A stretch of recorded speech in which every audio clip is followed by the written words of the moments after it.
नमस्कार किसान भाइयों, कैसे हैं आप लोग। उम्मीद करता हूं बहुत ही बढ़िया होंगे। किसान भाइयों, आज के इस वीडियो में हम बात करेंगे धान में तनाछेदक, पत्ता लपेट और सूंडी का कंट्रोल कैसे करें। क्योंकि जो हमने जो धान की फसल लगाई हुई है उसमें इस समय जो तनाछेदक है, जो सूंडी है, वो बहुत तेज़ी से आ चुकी है किसान भाइयों।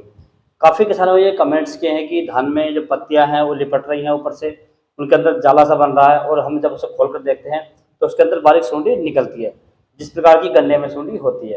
तो हम धान में पत्ता लपेट और सुंडी का कंट्रोल कैसे करें, इसकी पहचान क्या है और इसमें हम कौन सी दवा का इस्तेमाल करें और कितनी मात्रा में दवा लगाएं, और दवा लगाते समय हमें क्या क्या सावधानी रखनी है, और पत्ता लपेट, सुंडी या जो तनाछेदक आती है इससे हमारे धान की फसल में क्या नुकसान देखे जाते हैं।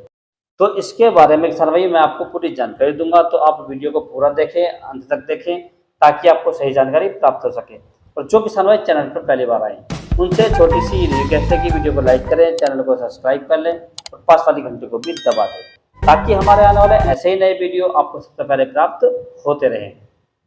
किसान भाई, जब हम धान की फसल को लगा देते हैं उससे 20 से 25 दिन के बाद में धान के अंदर एक बीमारी आती है जो पत्ता लपेट के नाम से आती है। ये काफ़ी खतरनाक बीमारी है, क्योंकि इस अवस्था में ये शुरुआती अवस्था होती है। यदि हम इसका समय पर ध्यान कर लेते हैं या इस समय ध्यान कर लेते हैं तो बहुत ही अच्छा रहता है। क्योंकि यदि हम इसका ध्यान नहीं करते हैं, इसके लिए कोई ट्रीटमेंट नहीं करते हैं, तो जब हमारे धान में बालियाँ निकलती हैं तो कुछ बालियाँ ऐसी निकलती हैं जो बिल्कुल सफ़ेद निकलती हैं। उनके अंदर ना तो दाना होता है और ना ही हरापन होता है किसान भाइयों। क्योंकि जो सूंडी होती है इसके अंदर जो तने में आ जाती है, तने के आने के बाद में जो बाली निकलती है उस बाली को अच्छे तरीके से काट देती है, और जिसके कारण हमारी जो बाली निकलती है वो सफ़ेद निकलती है। तो इससे हमें बहुत बड़ा नुकसान हो सकता है किसान भाइयों।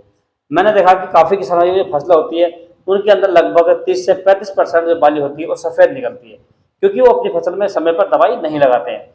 तो ये बहुत ही घातक बीमारी है धान की फसल के लिए, और इसका कंट्रोल करना बहुत ही जरूरी होता है किसान भाइयों। तो इसका कंट्रोल करने के लिए आपको ज़्यादा महंगी दवाई मार्केट से नहीं लानी पड़ेगी। इस रोग को आप दो तरीके से कंट्रोल कर सकते हैं। एक तो आप स्प्रे द्वारा कर सकते हैं, दूसरा आप इसे खाद में मिलाकर डाल सकते हैं किसान भाइयों।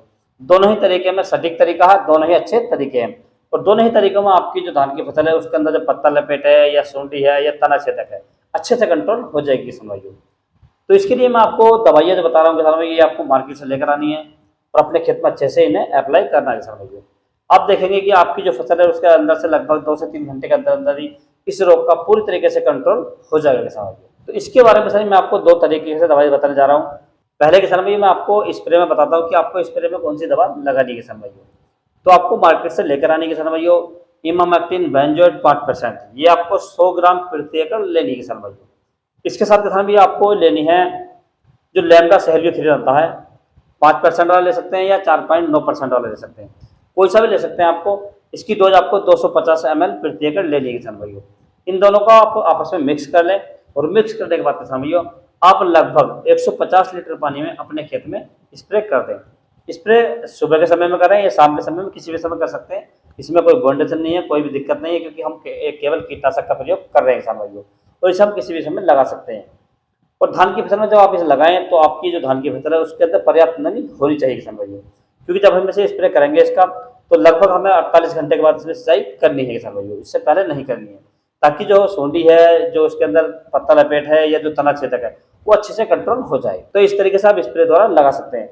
अब दूसरे तरीके में किसान भाई आप इसमें कोई भी दानेदार कीटनाशक डाल सकते हैं, जैसे कार्टप आती है, फटर आती है या आपकी बेटाको आती है, इसमें से आप कोई सा डाल सकते हैं। यदि आपको फटरा डालना है किसान भाइयों तो आप लगभग 4 किलोग्राम प्रति एकड़ के हिसाब से डाल सकते हैं। और डालने का तरीका किसान भाइयों, आपको लगभग 30 से 35 किलोग्राम यूरिया लेना है और 4 किलोग्राम फटरा लेना है प्रति एकड़ के हिसाब से।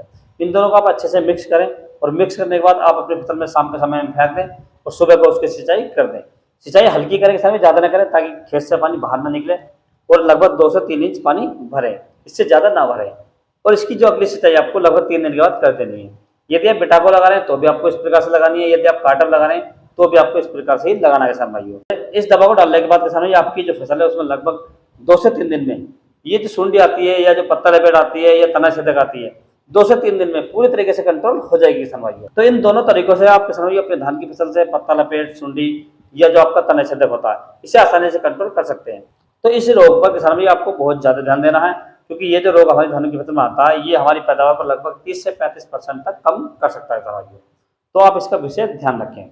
यदि किसान भाई आप इन दोनों में से कोई सी भी दवा का इस्तेमाल करते हैं तो आपकी जो धान की फसल है उसके अंदर से जो कीट है या सूंडी है या तना छेदक पत्ता लपेट जो भी बीमारी है किसान भाइयों, ये 3 नाम है, एक ही बीमारी है और एक ही दवा से कंट्रोल हो जाती है किसान भाइयों। तो ये लगभग 2 से 3 दिन में पूरी तरीके से कंट्रोल हो जाएगी और आपकी जो फसल है एकदम स्वस्थ हो जाएगी किसान भाइयों। यदि किसान भाइयों आपको किसी अन्य फसल के बारे में कोई जानकारी चाहिए तो आप मुझे कमेंट्स कर सकते हैं। यदि मेरे द्वारा दी गई जानकारी आपको अच्छी लगी हो, वीडियो पसंद आया हो तो वीडियो को लाइक करें, शेयर करें और चैनल को जरूर सब्सक्राइब करें। Thanks for watching my video.